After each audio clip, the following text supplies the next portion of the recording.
Sa uban, ang pinakakontra nila, dili ang laing tao, kundi ang ilang hinuong igsuon. Labon ra bag sa paon na ilang igsuon sa ubang tao, masuko mula bandayon. Now, love man day nimo imo igsuon. Unya nganong maramang mo iring og iro? Now, kung gusto ka nga dili masakitan ang imo igsuon o baka dili maguba ang inyong matamis nga relasyon, na ay mga butang nga dili mo angay buhaton sa imuhang pagkaigsuon ngadto sa iha. Unang-una, envy and competition.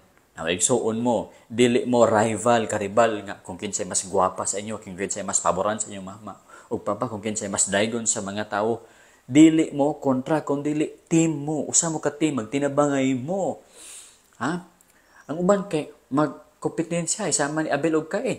Si Cain nakipagkompetensya kang Abel kung kinsay mas dawaton sa Ginoo nga halad. No, ang iya wala dawata, ang kakain mao'y gidawat na ang resulta nasina siya. Ug tungod sa iyang kasina, gipatay niya si Abel.